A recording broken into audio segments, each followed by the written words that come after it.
making wine in Greece, it like totally recalibrated what I thought about quality. Because I brought a bunch of California wines that I was really proud of. And the winemaker, Dimitri, he would say, Andrew, these wines are not important. And I was like, what? What is that? What is that? I've never heard that word to describe. And he'd say, you will not remember it. And I was like, oh, okay. You're listening to the Vint Podcast, bringing you expert interviews, alternative market insights, and exclusive access to the world of wine and spirits investing. Enjoy the show.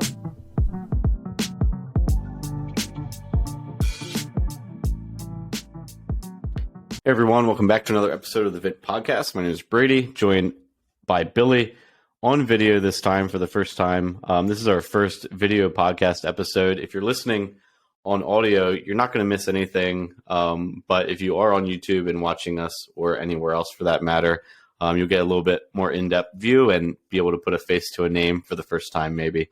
Billy, what's it like being on video? Yeah, no, it's our software we're using is actually calling it a virtual studio. So for once we are together in studio together, as you've been promising everyone. For me, it doesn't make a difference really, because I realized we're always looking at each other at video because we've been doing it on Zoom. So yep. I'm just excited to be able to kind of reach more people on YouTube as well, because everybody's able to kind of listen to a podcast, but sometimes people can discover us on YouTube. So that'll be great. Yeah, so my favorite podcasts too, I listened to them for, many months and then went to YouTube and saw their video version and was totally thrown off by like what the people looked like versus what their voices sounded like. So kind of curious to see if that's an experience that people have.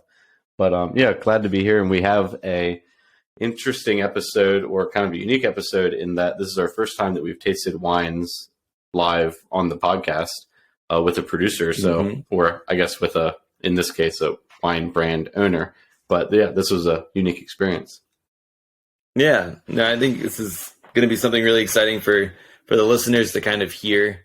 I referenced a book in there called Wine Wars 2. But this episode is all about it's all about taking the business view of wine. So it's really interesting to kind of think about, while the stories and the single vineyards and all of that are really interesting, and kind of where my nerdy wine passion lies. For most people, their touch point with wine is this, affordable, approachable, large scale wines. And we wanted to talk to somebody who won 40 under 40 from Wine Enthusiast. He's kind of working to craft these really interesting wines. Yeah, Andrew Nelson, who's our guest today, like Billy said, was 40 under 40 tastemaker named by Wine Enthusiast in 2020 during the pandemic. And like Billy said, wines are super affordable, super approachable. And when we say affordable, under that like $20 range even. And yeah, really interesting expressions of a couple different places of the wines that we tasted today. Paso Robles, Washington State, and, kind of Walla Walla. And just like Central Coast generally, I guess, with one of the other labels. So yeah, it was a good kind of tour through the portfolio. WarRoom Cellars is the name of Andrew Nelson's kind of selection of 6 different labels that are under that brand name. And so it was really cool to hear from him and have him kind of elaborate on his approach to building a brand, which is basically putting the customers first and thinking more about, what is the customer of this particular label that we're trying to acquire. What do they most like about that label, and how can we amplify that? Yeah. And what I thought was really interesting is the brands run the gamut from certain wines that he's seen and thought they were bold and interesting, and then over back to like brands with heritage, like Bonny Doon, for example, that was founded by Randall Grahm, who was basically one of the pioneers of Rhone varieties in California and the U.S. He's one of the original Rhone Rangers, and he's just known for his deep care and passion, not only for Rhone varietals, but like low intervention winemaking, for decades now, that's now popular. So he's able to kind of run the gamut between these heritage wines, as they call them, and some of these newer wines, and really have consistent quality throughout, and tell these interesting stories. So it's kind of cool to hear. Yeah, and I think these are like, you can put him in the category of like steward of the wine industry, especially here in the US. I think that people like Andrew are able to introduce people to new wines, new varieties in a way that, is really difficult, I think.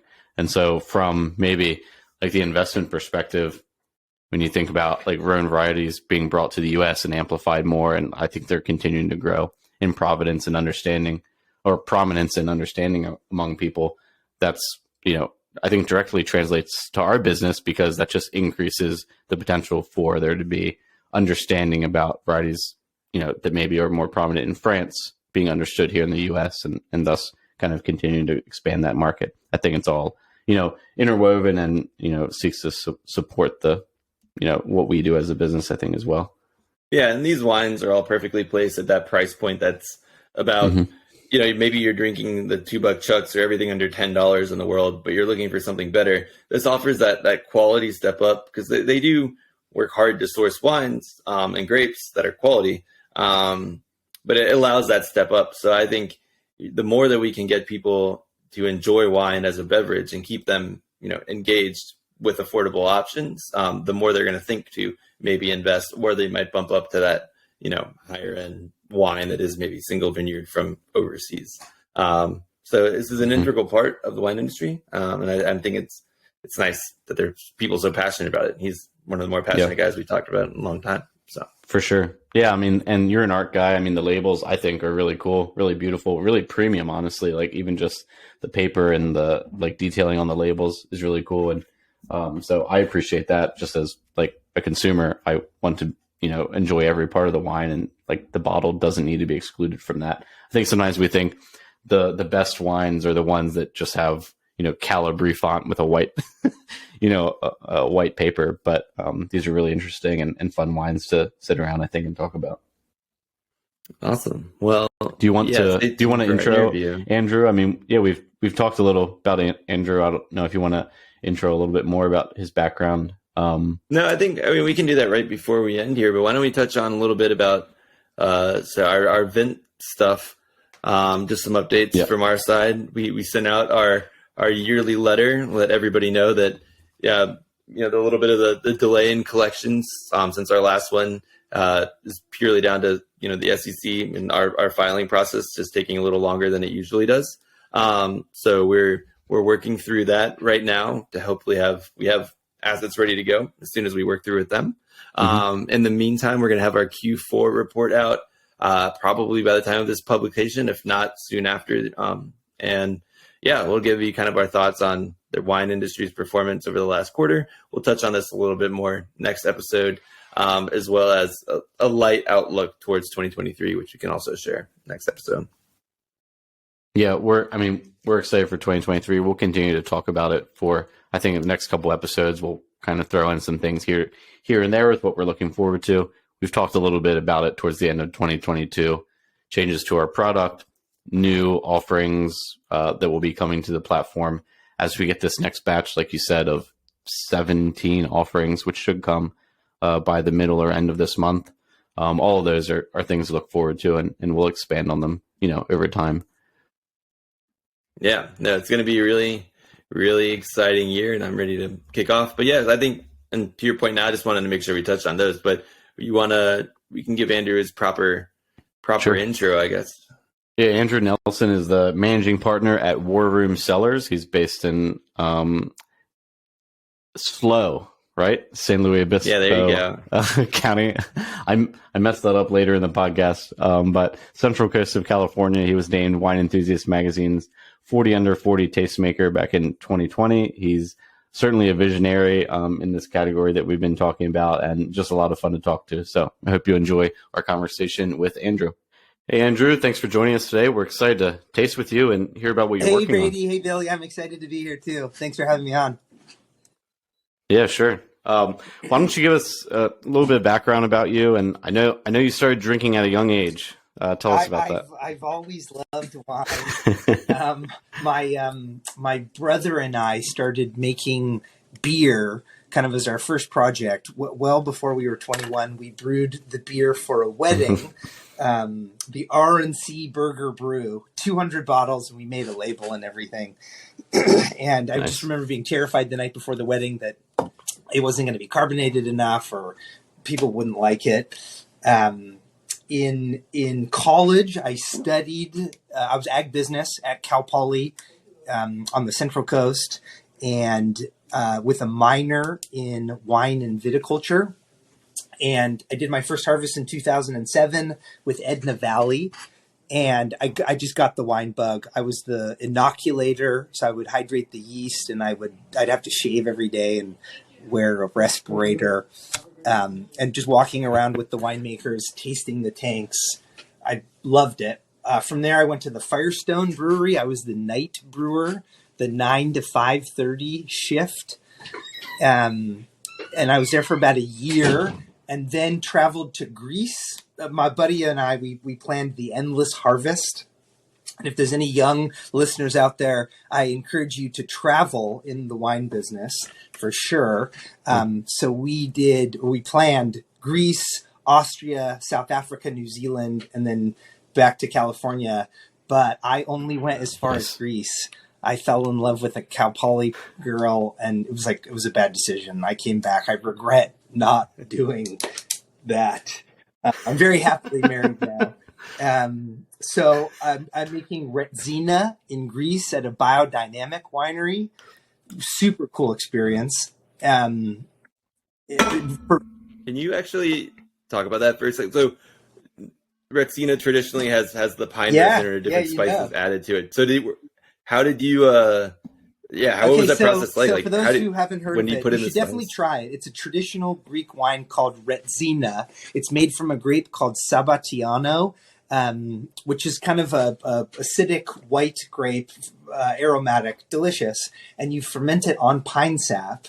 And the pine sap would come wrapped in these plastic sheets, and it kind of looked like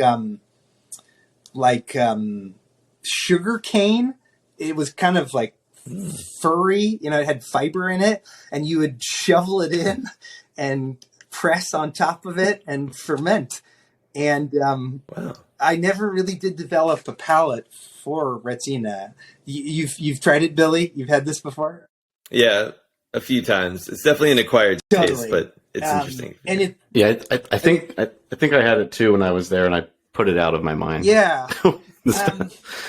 What was so interesting to me, it was it basically, the whole experience of making wine in Greece, it like totally recalibrated what I thought about quality. Because I brought a bunch of California wines that I was really proud of, and the winemaker Dimitri, he would say, "Andrew, these wines are not important." And I was like, "What? What is that? What is it? I've never heard that word to describe." And he'd say, "You will not remember it." And I was like, "Oh, okay." But basically, the Retsina is such a cultural beverage that if you grew up in Greece drinking it, that's quality wine. And regardless of whether it's oxidized or it's super tannic or what, we in California may consider unbalanced, the quality really being in the eye of the beholder. Because I learned in school, this is what, squeaky clean, here's quality wine. And then having the experience in Greece, oh wow, the world is very different. So it's a super cool experience. Also, it was biodynamic. So, right. The horns, and I was working in the vineyard with Albanians, and if Dimitri felt like I wasn't in a good mood, if I didn't have the right energy, you couldn't go to the winery. And I learned how to roll a cigarette. It was with one of my good buddies. But anyway, so I came back. I did not continue on with my good friend. That was a difficult discussion. And then I got a job at a really innovative marketing winery in Paso Robles called Four Vines. And have you guys heard of Four Vines? Only because of this podcast. Yeah, I in my head is 14 hands. Okay, It's That- not. It's not associated with 14 Hands, but it was really out there marketing. The wine club was the Zin bitches, and the winemaker Christian, he wore like an all white suit on St. Patrick's Day, and you could drink Tecate. But I got into the marketing side. The Peasant was one of their kind of more famous wines, and it has a lithograph of a peasant dumping a barrel of wine down, and it says, "Temperance, like chastity, is its own punishment." And I was like, so cool. I didn't know you could market wine like that. So then I went up to I got kind of my first real job with Diageo up in Napa on the grower relations team. So the big wine businesses will have kind of a procurement focused team that's just for grapevine. So, what goes into a ton of grapes for the $100 bottle of George de la Tour versus what goes into the ton of grapes for the, A by Acacia, $12, and really interesting in terms of that. And then I moved into the vineyard management side, managing some hillside vineyards for Diageo for the Napa North properties, and speaking Spanish.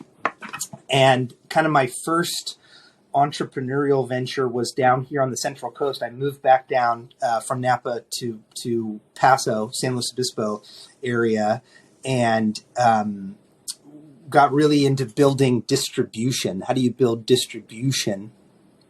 And so that brand was called Rabble. A rabble is a disorderly mob pushing the public to think differently. And so, I say that every day. And I learned how to build distribution, which I didn't really know how to do before. And then started the company WarRoom 5 years ago. We're all for wine, wine for all. And it's kind of a broad slogan, but essentially our focus is acquiring heritage wine brands and then focusing on what customers love about that brand.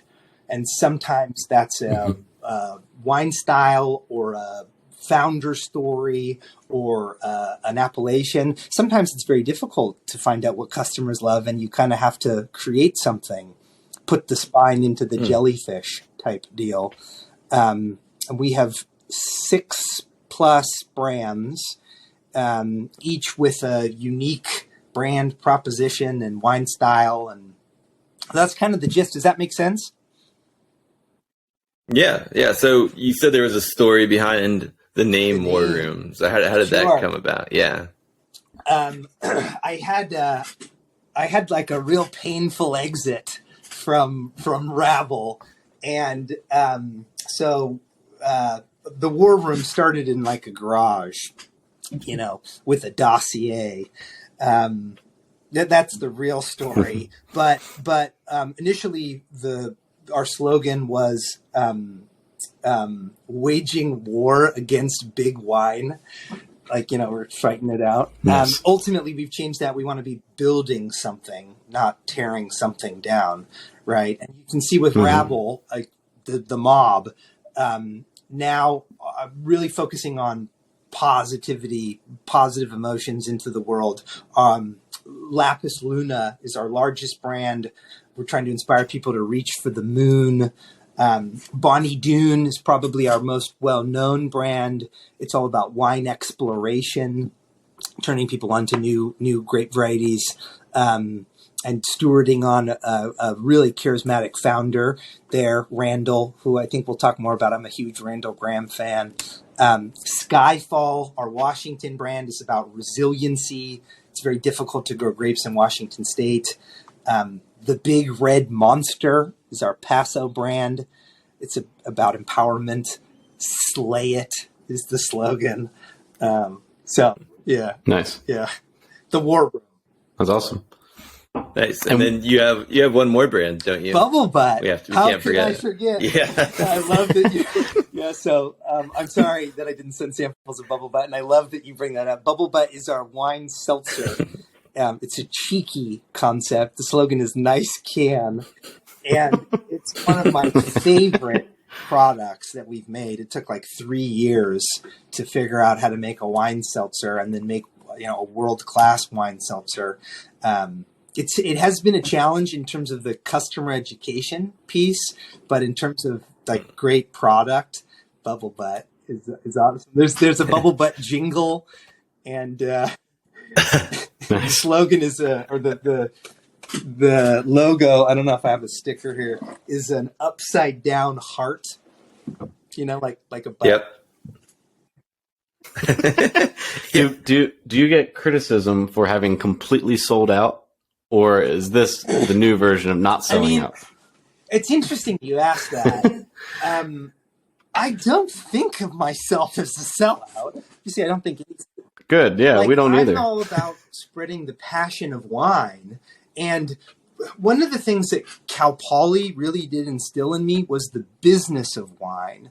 What my Professor Keith Patterson, who passed away, it was all about like the business of wine. And the Davis students, they can identify the grape variety by the leaf petiole, but we'll teach you how to make money in this industry. And then when I got my first big wine job with Diageo, I really didn't know what I was doing. So I would come back down. I would meet with Professor Patterson at the porch in Santa Margarita, and he would kind of help me through what is this business of wine? So getting back to your sellout question, I'm very focused on the business of wine, rooted in the passion. But I think Mike Rowe, the Dirty Jobs guy, he says, never follow your passion, but always bring it with you. Nice. Mike Rowe fans out there. So where I would combat somebody who's saying like, you're sold out, I think that we're trying to delight customers, and whether that customer wants 12 days skin contact orange wine, native yeast fermentation, relatively esoteric, or a bottle of Hallmark Channel love, very different customers there. We're going to create a world-class product for that customer and delight them. And then we have brands kind of for each customer segment. Does that make sense? Nice. Yeah, that's awesome. Yeah. How does the guy here that scared my dog and my wife, and Billy has one, how does he fit into the Bonny Doon alien? Yeah. Okay. So Bonny Doon is probably our most well-known brand. Certainly the one with the most heritage, deep, rich heritage, founded in the early 80s by just an icon in the industry and an idol of mine, Randall Grahm. And the alien, Randall found these laws in Chateauneuf-du-Pape from the 50s prohibiting alien spacecraft from landing in the vineyards. There was a mayor back in the day in Rhone that was very nervous about the spacecraft landing. Apparently there were lots of UFO sightings at the time, and the French refer to UFOs as cigars volants, or flying cigars. There's several different types of flying unidentified objects, but the one that these laws were around are cigar volants, flying cigars. So he created a brand, a label, poking fun at this, and it's just an icon within California wine. I learned about the flying cigar volant in school, and Randall. So the alien that you have behind you is kind of our fun play on the point of sales Bonnie, who I think is terrifying dogs and young children all over the world. We've sent out over 1,000 aliens. And if any of your listeners would like one, feel free. They can email me. We send them out all the time. They're really fun. Awesome. I'm serious. If you want an alien, shoot me an email. Nice. Well, let's dive in a little bit more, and then we can get to the wines eventually, Brady. But on Randall Grahm, can you tell us a little bit about how he kind of became one of these icons? Like, he's also a person that I'm kind of look up to in a way because of his Roan Rangers time and really being a Yeah. proponent for varieties that, aren't mainstream. So let me think on this. Randall may disagree with me in some, because he's really about the wine. But for me, Randall really kind of opened doors in terms of what new grape varieties, new flavors of wine, and breaking down the pretension of wine. He was a huge proponent of screw caps. He held a funeral for the cork for Monsieur Terry Bouchon, the Mr. Cork Puller, with a hearse and a coffin and a body made out of cork, and just really clever. But I'd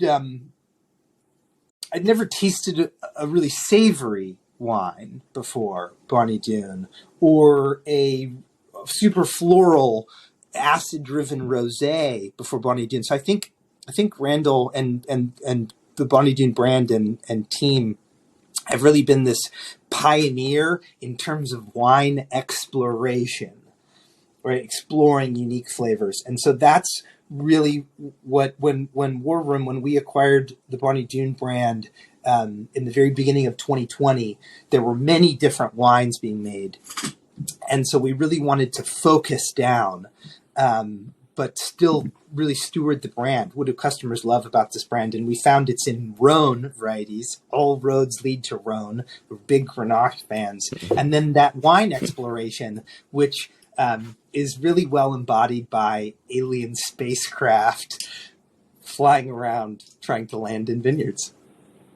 Yeah. Nice.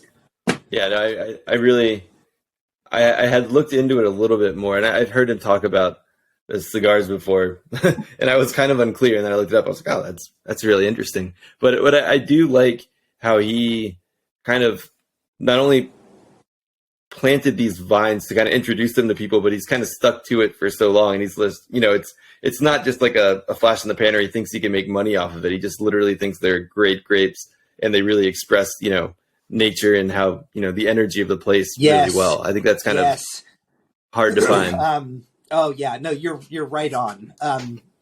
Also, like, really minimalistic intervention, native yeast fermentations, no sulfur pre-fermentation,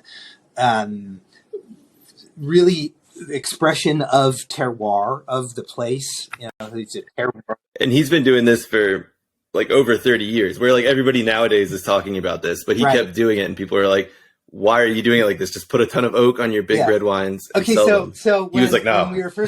When we first were talking about doing a Bonny Doon orange wine, skin contact wine, Randall said, Andrew, Bonny Doon is either 20 years too early or 20 years too late. In saying, like, because I'm like, we should really do an orange wine, which is such a testament, right? He's either very early or kind of late. So we launched an orange wine last year. We'll taste it together. You guys have some of the last bottles of the 21 vintage in existence. Yeah, I'm going to taste the Shiner like that with you guys. Nice. So, yes, to wine exploration, and ideally we continue that legacy on to younger wine drinkers, right? Bringing people into seeing unique grape varieties, unique flavor profiles, higher acid, more floral, aromatic wines. Why don't we were planning on tasting them all at the end, but why don't we just kind of taste them as we go, brand by brand? Maybe. Sure. So that's a good idea. You want to start with Bonny Doon then? Yeah, let's start with the orange there. All right, cool. So, for those listeners who have never heard of an orange wine, this is an emerging category of wine of skin contact fermentation. So there's no oranges in here, despite it being in the name. An orange wine is fermenting white grapes like you would red. So instead of pressing the juice to the tank, like we would normally ferment a white, off of the skins, we're fermenting these skins we're fermenting this juice on its skins. There's predominantly two grapes in this bottle that you're tasting. This is the 21 vintage Bonny Doon Le Cigar Orange, the orange cigar. It's about half Grenache Gris, half Grenache Blanc, and a splash of orange muscat. Fermented in rotary fermenters. So there's these paddles, so you can get this really gentle extraction. No sulfur pre-fermentation. It's a non-Saccharomyces yeast for the grape nerds out there. Basically, all of the decisions were around how do we minimize astringency, but still bring out that structure. I just think the nose is beautiful. Tangerine, apricot. It's a genuinely an orange color just from the skin contact. Super aromatic, and then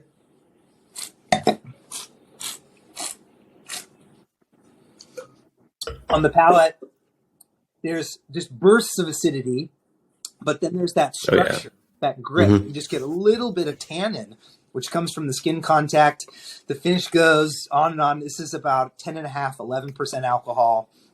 I think the future is orange. I think in 10 years, you'll walk into a grocery store and you'll see the red, white, pink, and orange section. And ideally, Bonny Doon is the pioneer, the benchmark of orange wine. We made a little over 3,000 cases of this, and it's sold out in like 70 days, less than 3 months. So this year we're actually just getting ready to bottle. We're blending later this afternoon. We're making a little north of 10,000 cases, which is an investment, a bet. But we do believe in orange wine. And for your listeners, I would encourage you to taste an orange wine. What's particularly interesting about the category is it's a blue ocean. There really isn't a specific set of qualities that people look for in an orange wine like they would a Chardonnay or Sauvignon Blanc. So we are trying to define that blue ocean with the Bonny Doon Cigar Orange. Yeah, what I think is really interesting about it is you don't come across even some muscat sometimes. White Rhone varietals that are lower ABV. They tend to always be like so hot, so high. So it's really kind of cool to get some of those notes.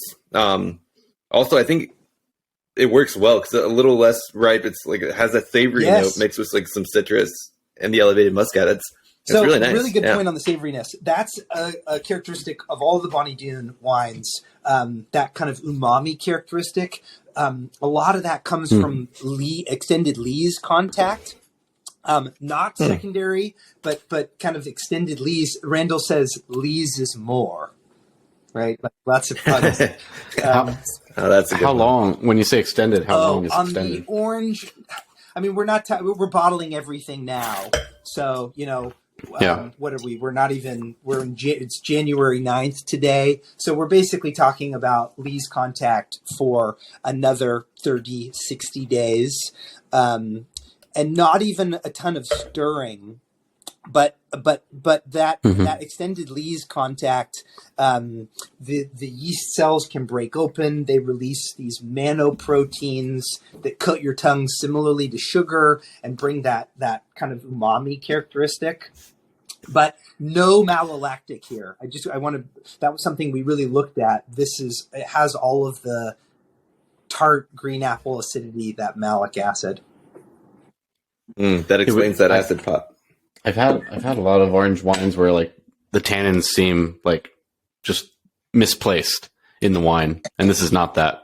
Really well integrated and only provides structure.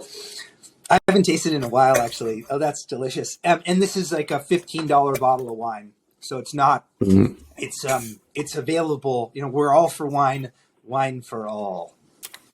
This is it. Accessible. Nice. All right. Should we jump into the Cigar Volant? You want to do the red?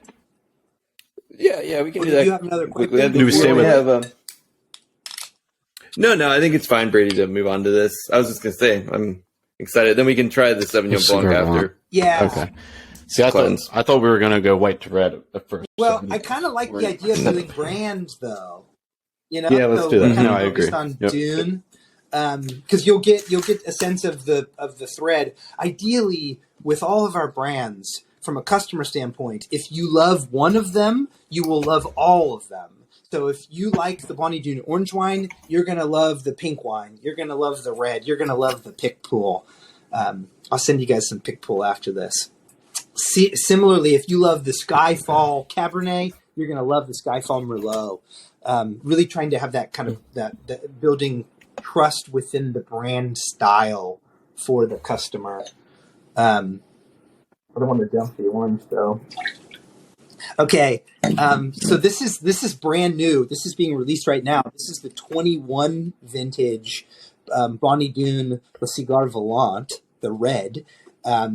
This is a Grenache blend. It's about 65% Grenache, about 20% Syrah, 15 Cinsault, and then just a splash of Petit Syrah. It's cool climate vineyards here in the Central Coast, predominantly Monterey. And this is the 37th vintage. I think the Grenache is just such a star here. This comes from a vineyard right near Arroyo Seco. And it has like... Go ahead. I was going to say, how is it made? Do you guys do any carbonic or anything to kind of retain some of that juiciness, or is it all really just... Yeah, there's no carbonic here. There's no carbonic. But that's a good question. It does kind of have that like fruit characteristic. A little bit on the nose, yeah, that's cool. If it doesn't. I mean, everything, all the lots are getting picked in the like 21 to 23 bricks range. No extended skin contact. The little bit of Syrah in here is kind of a star. Randall and Nicole talk about weapons grade Syrah. Cool climate Syrah, bring that pepper and that savory characteristic. Yeah. Yeah. No, there's I should have put a little more of a chill on it. I actually had mine about room temp. I think that would really round out some of that savoriness. But you can definitely see a parallel in between the styles. It's great.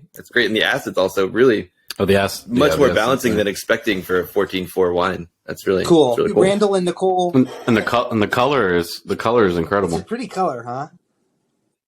Yeah. I mean, a dimly lit room. That's really pretty. So we can geek out. So it's got like the purple flowers, lilac, lavender, violets, and then into the fruit, like boysenberry. I get kind of this like blue fruit characteristic. But then the cool climate, Grenache, and particularly Syrah bring the white pepper. It's kind of this peppery characteristic. It's a compound called rotundone in the grape skins. And I just think that this wine spans the whole range. Whether you know nothing about wine or you're a geek and a half, there's something for you. Yeah. Bonny Doon. Agreed. I'm happy you mentioned the purple flowers too, because when you very first put up to your nose, you get that, and then you kind of get through that layer. For sure. And again, $15 here. So these are not excluding wines. The 21 vintage. So that's just going into the market right now. Bonny Doon, the largest. So we just from a production standpoint, we make about 15,000 cases of the 21 cigar Volant, just to kind of give you an idea. Something unique. So WarRoom, we don't own any vineyards. We don't own a facility. We buy grapes and do what are called custom crush contracts. So we will we'll crush somewhere around 1,800, 2,000 tons of grapes in California, and we'll send that to various facilities. And then Nicole, our winemaker, Nicole is the winemaker for all the WarRoom brands. She'll oversee, she'll go there. It's all her protocol. It's kind of a unique wine business model than I think most customers know, but it allows us to keep cost of goods really low. And then we pass that on to the customer. So I like to think we're really competitive on our pricing across the board. On the Bonny Doon, though, some of that does come from the Bonny Doon vineyard, though, right? For some of the fruit. No, the Bonny Doon vineyard, Oh, alas, passed away in the 90s. It died of fierce oh wow, I disease. didn't know that. Yes, a long time ago, and Randall has basically has handpicked and through trial and error found some of his favorite regions in terms of planting and grafting contracts. And during our acquisition, that was a big part of the due diligence, just making sure that we could continue with the same exact fruit sourcing, so that the style wouldn't change. But yeah, that's actually interesting. I've heard that before. Some people, the vineyard has not been in existence for almost 20 years now. Yeah, you hear his name and you read about him planting it, and you just assume, So it's kind of an interesting, but it's nice to see him still, like, if he works with these other partners, he's overseen and makes sure they farm to his specifications. And Randall's the director of winemaking, quite involved in vineyard selection and all the final blends. But it's unique grape varieties, right? These are not varieties that are commonly available. It's Vermentino and Picpoul and Claret Blanche and Grenache Blanc, Grenache Gris, relatively unique stuff. So everything is done through planting or grafting contracts. Yeah. Nice. Well, which wine brand should we move on to next? You want to do Lapis Luna? We can go back to white. Yeah, I have my Coravin in the Sauvignon Blanc, nice. so let's do that. Oh, okay. Okay, so It's been Lapis resting. Luna, this is a brand that was launched in the 90s. Let me show you the original label. So when we acquire a brand, we'll usually change up to 3 things. Like the brand position, meaning the price point or the packaging. So the brand position, sometimes we'll change the distribution network, and the third being the juice or the sourcing. So like with Bonny Doon, we really brought focus to the SKU selection, and we've changed the packaging slightly. But with Lapis Luna, it was a full revolution in packaging. You can see the old versus the new label here. Reach for the moon. So this Lapis Luna Sauvignon Blanc is all from a single vineyard in Mendocino. This is from the Polly Ranch. Shout out to the Pollys, Jake and Frost and Bill and Dave and the crew. I love this Sauvignon Blanc. It has all the tropical characteristics, but it's not cloying. It's not like candied. I think you get the pineapple and the guava, but then it has great acid. This is a pretty windy site, so thicker skins, which adds to some structure here.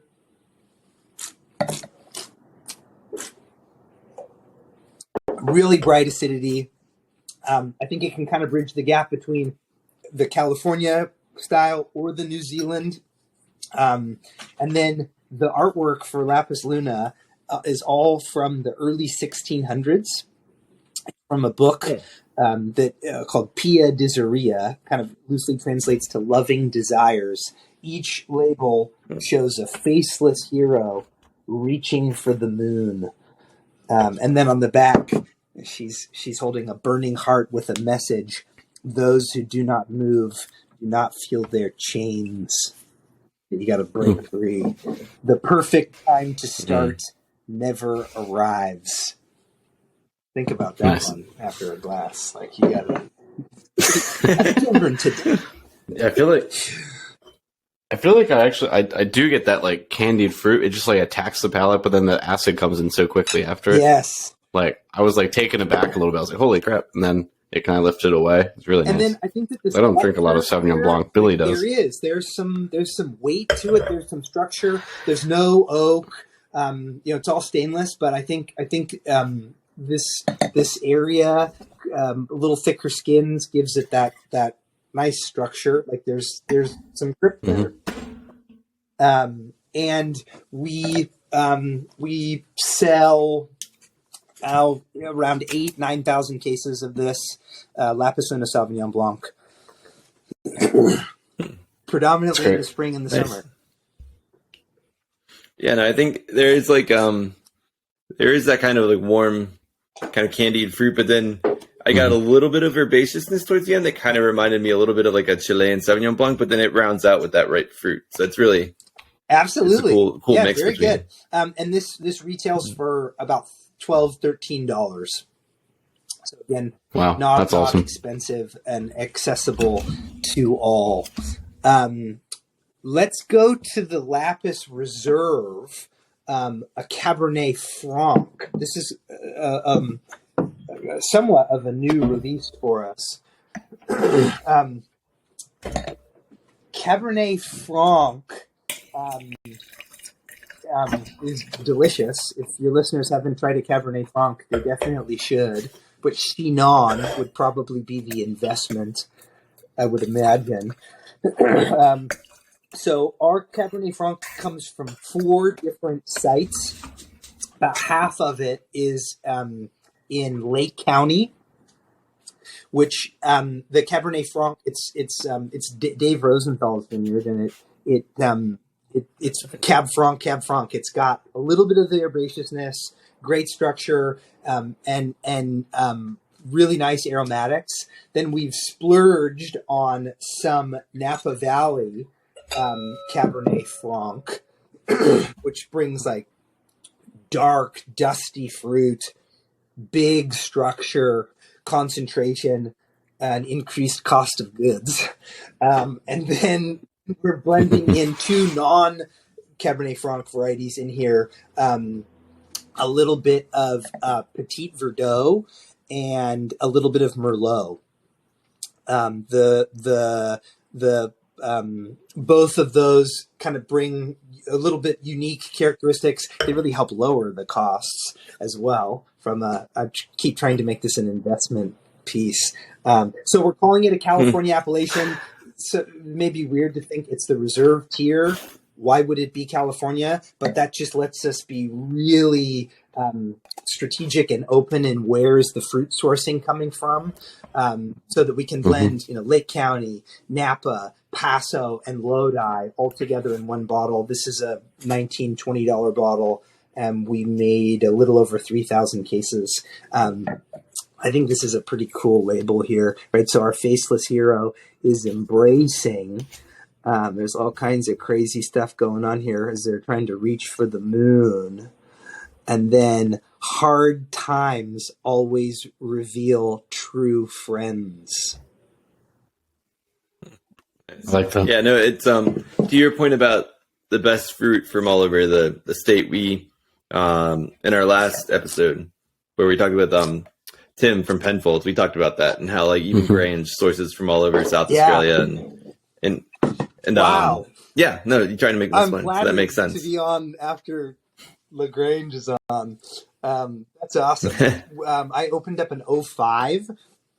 I don't know, maybe a year ago, and it was just fantastic. It was like bin 11 or it was one of the bins. Yeah, it was just. Those are some serious wines. Nice. That's cool.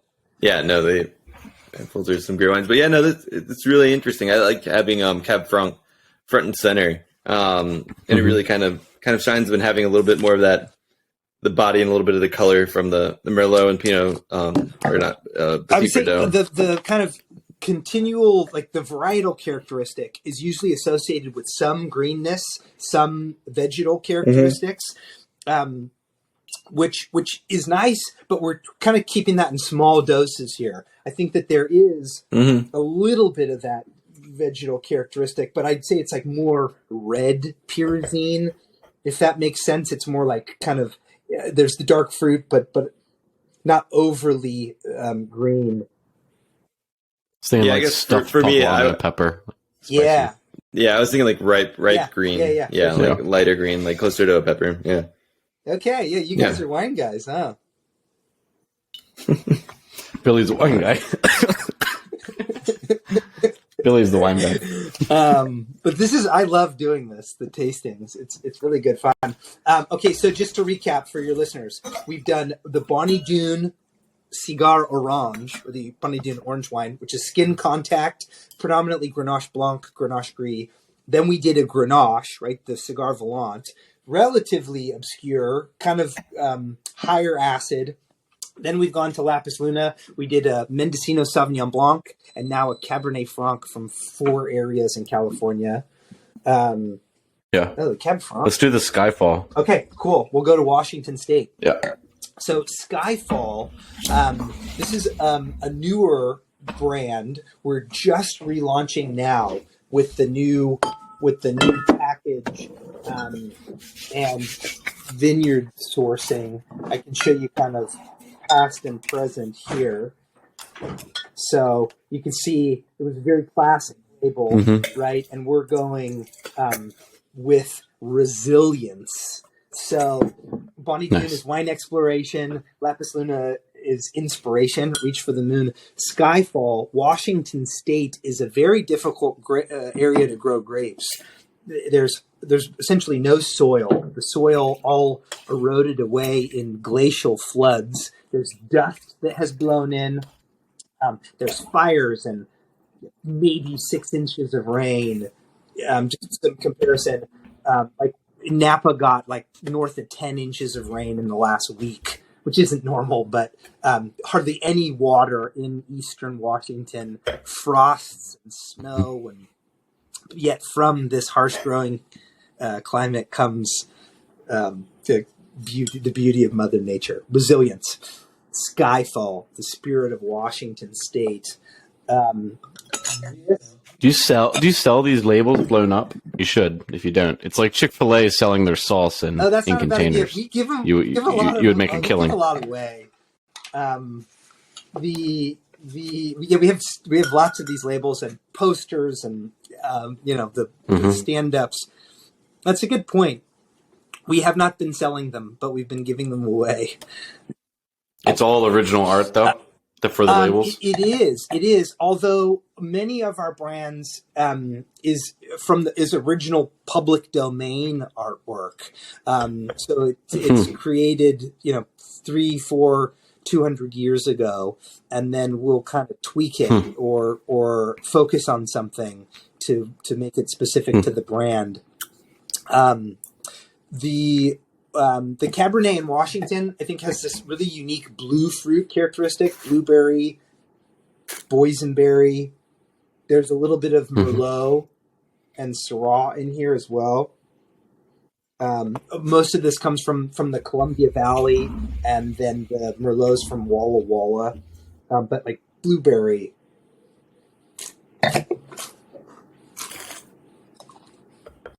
More structure, more tannin here. This is a little bit higher price point. This is going to be like $15, $16 retail. Whoa. Oh, man. Skyfall, the spirit of Washington State. That's awesome. Yeah, I always have one of the first wines I've had that I could like remember or recalled and tried to find again was a Syrah from, or they call it a Shiraz from Washington State, but the value, do you remember which brand quality it was? ratio.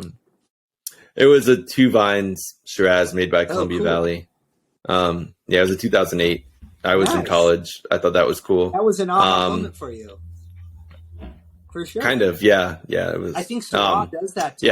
A lot, where it's, I didn't know wine can taste like that. Well, this was in like 2012 too. It was like our senior year. For some reason, a buddy, 2 buddies, and I would always just go to the grocery store and grab a bottle of wine and then watch a TV show. Cool. And just drink it. So I would just walk around trying to find the oldest bottle at the grocery store for whatever reason. And that was the oldest one at the time. So. Oh, that's a cool exercise. And then I was like, I've never done that. I go frequently to grocery outlet. I think grocery outlet's like this really interesting spot to see, like, you find the discount wines, and so what's in there. But I haven't ever looked for the oldest. That's a very good. I'm going to try that, Billy. Yeah, this goes to show it wasn't a great grocery store either, because like they didn't have anything that was actually. That's how most aged people past buy 4 wine, years, though, but right? They buy it in the grocery store and it's consumed within a couple hours. I had a similar sort of Syrah experience. I would buy wine from Trader Joe's, and I just started paying attention to what was in it. And I noticed I had like 4 wines in a row that I really liked, and they all had Syrah in common. So I was like, oh, I like Syrah. That was a big thing. I love Syrah. We would make it if we... Yeah. There's a joke. There's a Syrah joke. What's the difference between syphilis and Syrah? You can get rid of a case of syphilis. Like Syrah's so difficult to sell. You can't sell it. Yeah. Which is funny, because I think I've heard many people over the years say if you blind people on wines, they'll choose a Syrah a lot of the time because it's great. But if you tell them to pick based on the name, they won't do it. So it's so interesting. Bonny Doon had a Syrah, Le Pousseur, that was just delicious. But for some reason or another, customers do not buy Syrah. Maybe that will change. Yeah. All right. Well, we get Tannat in this Slay It. Oh yeah. Right. Okay. So let's taste. We can taste the Big Red Monster. This is our Paso Robles brand. It kind of excites me. The Big Red Monster. This is Cab with Tannat and Petite Syrah. This is our only non-vintage brand. We found that a customer who's buying a wine called the Big Red Monster is much more interested in the flavor and the boldness than the vintage. This is a brand that was launched in 2005. We relaunched it 2 or 3 years ago. So Paso is my favorite growing region. You get the big diurnal temperature difference, right? The difference between the hot and the coldest part of the day. That gives you big flavor and still keeps the acid. For your listeners, they can remember the word diurnal but I had a PowerPoint slide with Princess Di and a urinal on it. And the room was just like not sacrilegious. That's perfect. The room didn't laugh at all. But you'll never forget it. Diurnal, the diurnal temperature difference. So Paso, it's we're worried about frost protection at night and heat stroke or sunburn during the day. But then the cost of the land, it's such great value. There are $1 million acres in Napa now. Sonoma's, 150 to probably like 300 or so. And Paso, kind of depending on where you are, is $30,000, $40,000, $50,000 an acre.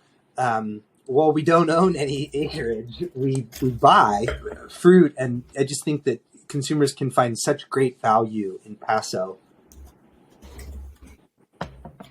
Yeah, I was going to say the other wine region aside from Washington State where you can find really high quality value red wines is Paso would be the next one that comes to mind. Yeah, for sure. Okay, so Cabernet. 2 different vineyards, both east side, a little north. The Tannat is kind of a gem in the cellar every year. Tannat, it's like squid ink. It's super dark. It brings structure. Yeah. It brings tannin and color. And then the Petite Syrah, it kind of just doubles down on that dark fruit. Big 15% alcohol here. We did the Silver Oak style bell die cut, the proclamation of Paso Robles, Slay It, right? Empowerment. And this is St. George slaying the dragon. They have a lot of fun with the branding. So how much Tannat is in this one? I think about a little north of 10% Tannat in here. It's just north of 75% Cabernet. So we can label it varietally Cabernet. And if I remember, I think that this one was like 14% Tannat and 10 or 11 Petite Syrah. So enough to be dangerous. I love adding. I love Tannat in there. Go ahead, Billy. Sorry. No, I was just going to say, so I think what's really interesting about these wines in general, and then what you're doing is, I don't think a lot of people do think about the business side of wine. I know before I joined like the WSET program, I had read a book called Wine Wars. I don't know if you've I have read not it. read Wine Wars, actually. I highly recommend it. There's actually a Wine Wars 2. I would probably start there because it's more up to date. But it basically, he talks about this like eternal battle between terroirists, as he calls them, or he might call them terrorists. I don't know. I read it, so I hear what I think. And then like other people who are just wine proponents, and his main goal is the terroirists are saying like you should always make a wine that's like pure, should be like, you know, from where it's from and tell that story and not mess with it. And the other people are like, we want to make wine that's affordable and approachable to everybody. It's like if you keep making it so esoteric and unattainable, nobody's going to drink any wine. Like we want to have wine that you drink on a regular basis, and then we want to have wine where you can tell a story, and that can also overlap. And I think your wines do an interesting part of overlapping between the two, because there is a story and a through line, but they're also approachable and affordable. Thank you. We really try to focus it on the customer. So because I do think we have a wine for those, you know, terroirists, kind of depending on where the customer is in their wine journey, we have something for them. As long as they're drinking wine, I'm happy. So, yeah, I mean, I love that, you know, you're labeling this wine that we're drinking here, Cabernet, and then there's Tannat in it, which I haven't seen Tannat in a wine in Paso. I mean, I drink a lot of Paso wine. I just have never seen Tannat. And we have a lot of it in Virginia, where I just came from. And actually, one of my favorite wines from there is like 65% Tannat, which is why I was asking how much was in it. But I think, yeah, to Billy's point, you're able to provide a wine that a lot of people at the table are going to love, and they can turn the bottle around and explore something new. What's really Tannat like? Yeah, I love that. In Virginia. What's Tannat? What's Tannat like? Exactly. Yeah. Yeah, I mean I'm just joking. I'll clip that. That's what that'll be the mission of the podcast. Bring the case sale of Tannat up like 10% in the US. Awesome. Nah. It wouldn't be hard. Yeah.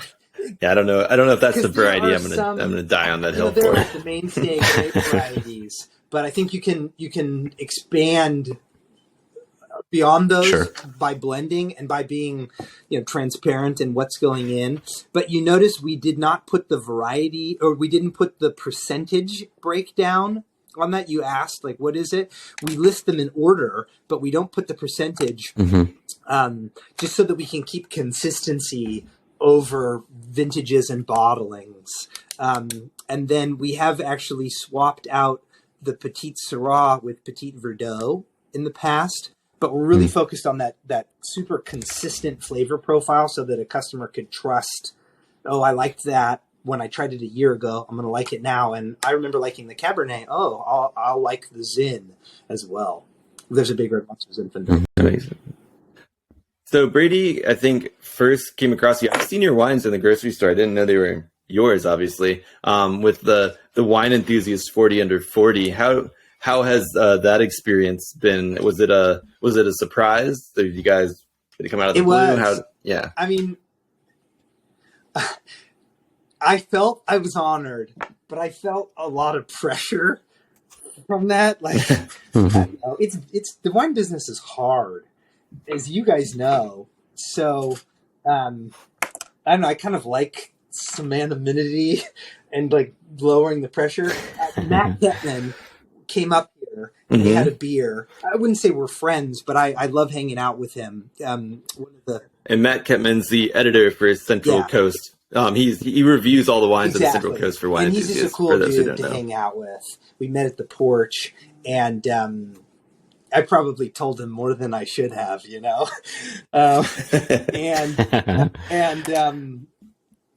And then, I don't know, like a month later, he sent me a note. He said, hey, I just want to let you know I nominated you for this.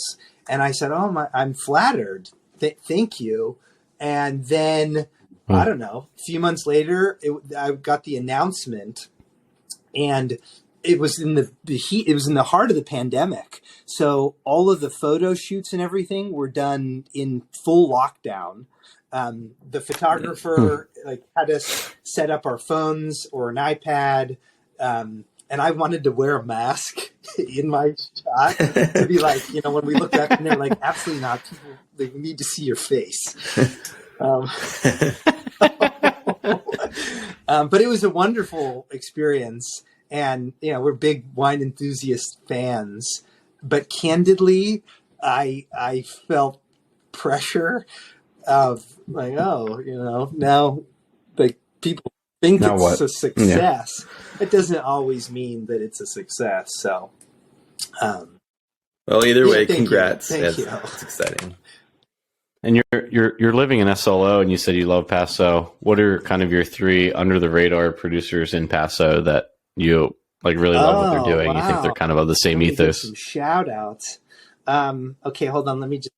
You can also diss 3 producers that you really hate what they're doing. A rising tide lifts all boats. That's right. Okay, let me think about this. I mean, while you think about it, we can note that Brady just called Slow SLO. Yeah, that's true. I wasn't going to call you out, Brady. That means that you don't know the area. That's okay, though. That's okay. Oh, did I say SLO? People just say slow. Look, but that's okay. I'm as far away from the culture as I'm just trying to osmosis some of it into me. I've been there once. Well, you're welcome. You're welcome anytime. Okay, so one producer that I just love and really trust the quality will just kind of knock socks off is Herman Story. The winemaker. Nice. Farm. Yeah, I'm sure you guys are familiar. That's a favorite of mine. The ugly people on the labels, right? Yeah, the late bloomer, right? It's late bloomer. Some of the labels have the childhood pictures of the wine club, but I particularly love those wines. And if I'm out and about and I see that on the bottle list, that's a go-to for me if I'm splurging a little bit, because they're quite a bit pricier than our wines. Another winery that I don't think needs more press, but I do just really respect and recommend a lot is Hope Family. I just think that those wines really over-deliver. It's one that I kind of have a chip on my shoulder, like, oh, we got to grow bigger, faster. And then just because of my past, I got to give a nod to Tooth and Nail, which I have. Nice. I think people would be very surprised to hear me say that, but I want anybody trying to make it in the wine business to be successful. I think it's just a very difficult industry. So even someone, or even if there has been issues, I wish great success to anybody trying to make it in the business. So those would be my 3. Nice. Yeah, I think Tooth and Nail is kind of I could see you in that tasting room. Just your style and kind of approach and the storytelling and stuff. That's very ironic. Yeah. Awesome. Well, thank you so much for joining. I think those are all of my questions. I'm, now going to go out and recommend these wines. I'm excited to actually dig into them. I'm happy we filmed this on a Friday. I'll send you guys some Bubble Butt too. We didn't touch on Bubble Butt, but we created a wine seltzer. It's delicious. It took 3 years to make the stuff. Champagne level carbonation. Burger and French. I actually meant to ask what makes it so I mean, for those who don't know, a lot of the seltzers are just carbonated water with miscellaneous ethanol pumped in of different sources. So what makes a wine different from any of the other ones? A wine-based seltzer. Seltzer is malt based, so no grape juice associated, but there's the spritzer category, which, and people would debate me on this, but I would say that a spritzer has added fruit juice and sweetness. There's usually some residual sugar, whereas a wine seltzer is a wine base and no sweetness. So it's wine and then seltzer water. And ours is particularly delicious. It was featured on the Wine Enthusiast podcast, actually, which I was flattered on. I was flattered to be featured, but we're basically fermenting like we would be for traditional sparkling, and then adding water, 15 to 20% depending. We lower the alcohol to 8.4% alcohol. By lowering the alcohol, that allows us to bring the carbonation level up to champagne level carbonation and avoid some sparkling taxation, pass that right on to the customer. So basically what makes Bubble Butt so unique is it's champagne level carbonation, but 8.5% alcohol, and it's delicious. That's awesome. Cheeky. It's a nice can. Well, we're gonna have to go and find some of that, but thank you so much again for joining. Thanks, guys. Andrew. And if anybody wants to send me an email, my email's andrew@warroomcellars.com. I'm glad to send out posters or stickers. I'm always glad to have people reach out. This guy. Yeah, if you want an alien. Yeah, the alien. Send me an email. I really will send you an alien. My wife will send you my alien. Yeah. Thanks so much for having me on, guys. Okay. Thanks a lot, Andrew. Appreciate it. About what you guys are doing. Yeah. Appreciate that. Yeah. Thanks a lot. Bye, guys. Cheers. To check out our current offerings and to sign up for the Vint platform, find us at www.vint.co. That's www.vint.co. For questions, comments, or feedback on the Vint podcast, please email us at support@vint.co. Vint and VV Markets are offering securities pursuant to Regulation A. Our offering circular as amended can be found on the SEC website. Past performance is no guarantee of future results. Investments such as those on the Vint platform are speculative and involve substantial risks to consider before investing. We may provide communication that may contain certain forward-looking statements that are subject to various risks and uncertainties. Information provided in any communications, including this podcast, is not legal, business, or tax advice. All prospective investors should consult a legal, tax, or business advisor concerning the subject matter of any communications and any offering.